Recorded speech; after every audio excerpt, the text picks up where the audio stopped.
My friend, what a real treat we have today from our ukulele fake book. It's ultimate. When we play this on page 464, we're doing Slowpoke. Slowpoke by Pee Wee King. Now, this was written by Chilton Price and Red Stewart, but they were in the band, you know? That's what the bands do. They write them songs.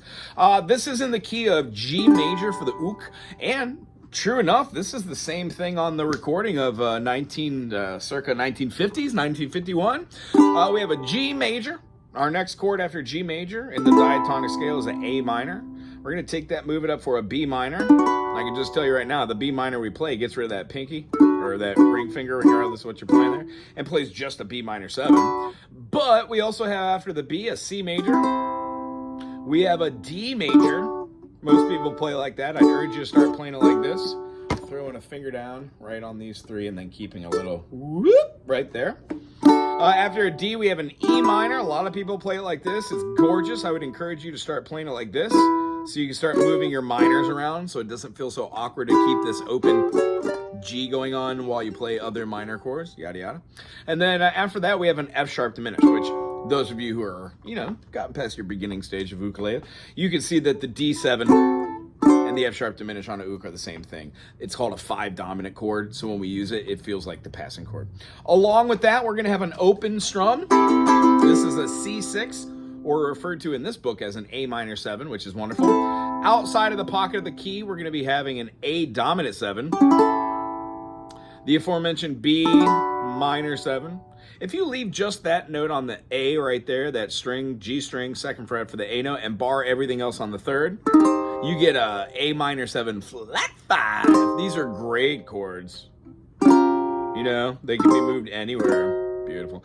And then, according to this book, we're going to be having an E dominant 7, so why not? E dominant 7 is also called a G sharp diminished, and you'll know it as being just a bar chord and then leaving 2 fingers off. Very cool. So, G, cut time strum. You can do this, or you can do down, down, down. I like the boom, da, da, dum, da, da, da, little tippy taps of 8th notes allow me to dissect the moderate this in a beat of 2 by 8th notes, but I could use one of those 8th notes as like a quarter, 8th, quarter, 8th, and give a little chop to it. You keep me waiting until it's getting aggravating. You're a slow poke. I wait a worrying, but you never seem to hurry. You're a slow poke. Oh, time means nothing to you. Wait, and then late again, 8 o'clock, 9 o'clock, quarter to 10. Well, why should I linger every time you snap your finger? I'm a slow poke.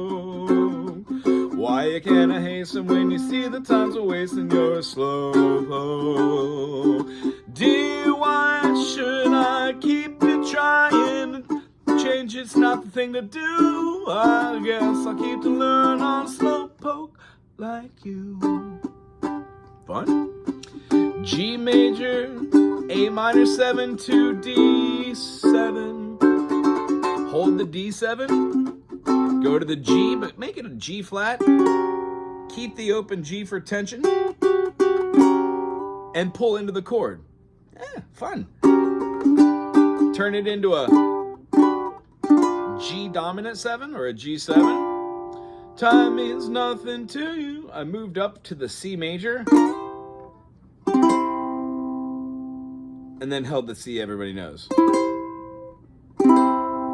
A7. I worked down from A major. A major 7, A dominant 7.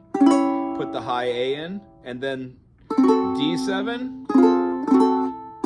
Open, D, back to the G. If you don't want to have the open G, you can play G like this, or G like this. It's based off of your F shape. Why should I linger every time you snap your fingers? I'm a slow poke. Why can't be hasten when you see the times are wasting? You're a slow poke. D-O. See, why should I keep trying to change you? A minor 7 flat 5. It's a gorgeous chord. Just bar up all the 2nd fret. and then bar up just the top 3 strings there on the 3rd. When you're breaking this down, just remove the finger for the B minor 7. And then if you want, have this finger already positioned for your G sharp note. Put a D, put a B, get your E dominant. A minor 7 takes it back to D7, then to G. Now I would suggest taking this all the way up to this 7th fret, barring it up, and then putting a pinky up. It's just like playing a C7, except we're going to move that whole shape up and end on a really groovy chord. If you had as much fun as I did today, put a thumbs up. Subscribe. Send this to somebody you know. Have a great day.